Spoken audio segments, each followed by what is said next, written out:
Big pass லைவ்ல வந்து பார்த்தீங்கன்னா மாயா பூர்ணிமா பேசும்போது பார்த்தீங்கன்னா ஆரம்பிச்சிட்டாங்கப்பா திரும்ப பழைய ஃபார்முக்கு வந்துட்டாங்கப்பா அப்படின்ற மாதிரி ஒரு நிலைமை தான். நேற்று வந்து அடிச்ச அடி அப்படி போல இருக்கு. மாயா ஒரு பக்கம் வந்து விக்ரம் முதுகுல குத்தி துரோகம் பண்ணியிருக்காங்க. முதுகுல குத்திட்டான். எத்தனை வாட்டி அவனை காப்பாற்றிருப்பான், எத்தனை வாட்டி அவனுக்கு எல்லாம் சொல்லி கொடுத்து ஒரு குழந்தை மாதிரி அவனை பார்த்துக்கிட்டு எல்லாத்தையும் எடுத்துட்டு போனோம். அவன் இங்கே இப்படி பண்ணியிருக்காங்க. எனக்கு ரொம்ப வருத்தமாயிருச்சுங்க. நேற்று என் அக்கா சொல்லும் போது அந்த அளவுக்கு நான் ஃபீல் பண்ணுங்க. எமோஷனல் ஆகிட்டு அழகிற நிலைமைக்கு நான் போயிட்டேன். இதில் அவங்க தங்கச்சி வேற வந்து எனக்கு அட்வைஸ் பண்ணுறாங்க, வார்னிங் கொடுக்குறாங்க, எச்சரிக்கிற மாதிரி நீ இப்படி பண்ணிருக்கூடாது, இப்படி பேசிருக்கூடாதுன்னு சொல்றாங்க. அதை யாருங்க அவங்க சொல்றதுக்கு? அவங்க எப்படிங்க என்ன இது பண்ணலாம் அப்படின்ற மாதிரி இவ்வளோ பேசுறாங்க. ஏமா அப்போ நீங்க அவங்க அண்ணனை என்ன வேணாலும் சொல்லுவீங்க, அந்த தங்கச்சி பார்த்துக்கிட்டு சும்மா இருக்கணுமா? புரியலையே எனக்கு.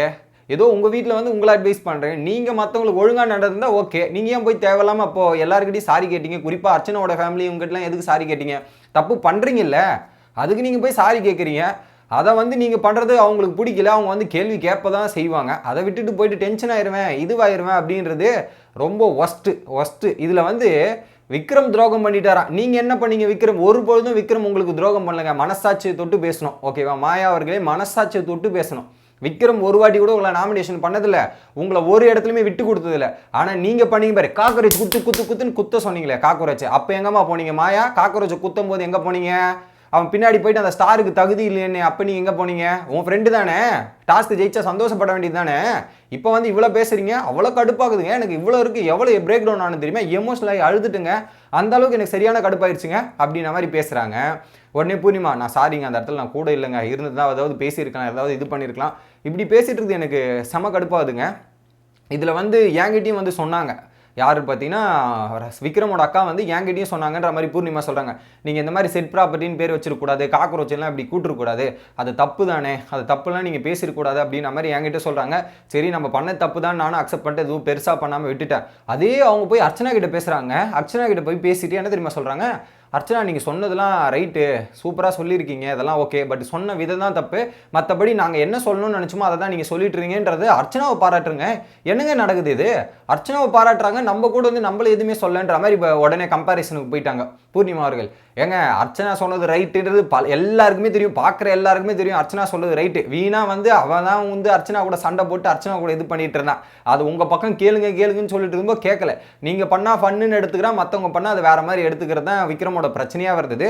இதில் வந்து அர்ச்சனாவை பாராட்டினது இன்னொரு பூர்ணிமா கடுப்பாயிருச்சு. அர்ச்சனாவை பாராட்டுறாங்க, நம்மளே எங்க இப்படி பண்ணுறாங்க, நம்ம ஒரு ஃப்ரெண்ட்ஸாக பேசினதே அங்கே இப்படி சீரியஸாக எடுக்கிறாங்க அப்படின்ற மாதிரி இந்த ஒரு விஷயத்தை பிடிச்சிட்டு செம கடுப்பாக பூர்ணிமா பேசிட்டு இருக்காங்க. ஒரே பாயிண்ட், அர்ச்சனாவை பாராட்டினது தப்பு, அர்ச்சனாவும் திட்டிருக்கணும் போல, அப்போ நீங்கள் சந்தோஷப்பட்டிருப்பீங்க.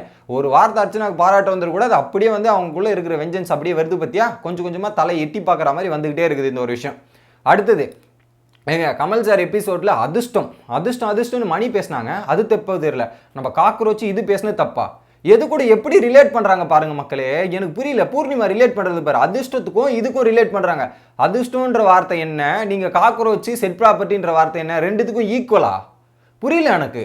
ரெண்டுத்தோட ஈக்குவல் மீனிங், நீங்க சொல்ற மீனிங்கும் அது ஒரு இந்த மீனிங் ஓகேவா? லக் ஃபேக்டர் எல்லாரும் பேசுவாங்க, ஆனா நீங்க பேசுறது எது கூட கம்பேர் பண்ணுறீங்கன்றது இதை ஈக்குவேட் பண்ணி பேசுகிறாங்க. நம்ம பண்ணதும் தப்பு தானே, அதை நான் ரைட்டுன்னு சொல்ல வரல, நம்ம பண்ணதும் தப்பு தான். ஆனால் அவன் எப்படி இதையும் வந்து பேசாமல் விட்டாங்களே அப்படின்ற மாதிரி ஒரு விஷயத்த பேசுகிறாங்க. எப்பா இல்லை, பூர்ணிமாவும் திருந்தாது, மாயாவும் திருந்தாது போல இருக்குது. பேசுகிற பேச்சில் ஈக்குவேஷனே ரொம்ப தப்பாக இருக்குது. இதில் எப்படி தான் தெரியல. ஒரு பாயிண்ட்டுக்கு மேலே இவெல்லாம் நமக்கு இது பண்ணிட்டாங்க, அவெல்லாம் இந்த கேமுக்கு தகுதியே இல்லை. அவனை கிளம்ப சொல்லுங்கள், முதல்ல கிளம்ப சொல்லுங்கள். அவன் வந்து என்னோட ஃப்ரெண்ட்ஷிப்பை இழந்துட்டான், எனக்கு ஒரு பாதிப்பு இல்லை, அவனுக்கு தான் பாதிப்பு. ரொம்ப நல்ல விஷயம் மாயா, ஃப்ரெண்ட்ஷிப் இழந்தது ஒரு பக்கம் விக்ரமுக்கு நல்ல விஷயம் தான், ஓகேவா? இந்த கேமை பொறுத்த வரையும் பூர்ணிமாவை பற்றி நீ என்ன சொன்ன, யாரையும் நம்பலை இது பண்ணலன்னு சொன்னேன். ஓடி சீக்கிரத்தில் நீங்கள் பூர்ணிமாக்கே ஆப்பு வச்சாலும் ஆச்சரியப்படுறதுக்கு ஒன்றும் இல்லை, அந்த மாதிரி தான். ஸோ விக்ரம் உங்ககிட்ட விலகி இருக்கிறது அவனுக்கு நல்லது தான், அது லேட்டாக ரியலைஸ் பண்ணிட்டான் அப்படின்றதான் உண்மை, ஓகேவா?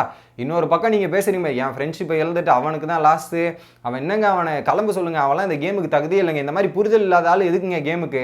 அவன்லாம் கடுப்பாகுதுங்க, எனக்கு கோபமாகுதுங்க, அவ்வளோ டென்ஷனாக இருக்குது, அவனை போக சொல்லுங்கள் முதல்ல அப்படின்ற மாதிரி பேசிகிட்டு இருக்காங்க. உங்களுக்கு போகணுன்னு தெரிஞ்சால் நீங்கள் போங்களாங்க, அவனை எங்கே போக சொல்கிறீங்க? உங்களுக்கு போகணுன்னு தான் நீங்கள் கிளம்புங்க. நேற்று தானே அழுதுட்டு இருந்தீங்க, போகணுன்னு நினச்சிங்களா, கிளம்புங்க. நீங்கள் அவனை போக சொல்கிறீங்க, இல்லை இவர் பண்ணிட்டு உங்களுக்கு போக வேண்டும் என்றும் எண்ணம் இருந்தால் நீங்கள் கிளம்புங்கள், எதுக்கு அடுத்தவர்களை சொல்லிக்கிட்டு இருக்கிறீர்கள் அப்படின்ற மாதிரி தான் எனக்கு தோணுது. உங்களோட கருத்து என்ன அப்படின்றத கமெண்ட் பண்ணுங்கள் மக்களே. வீடியோ பிடிச்சிருந்தா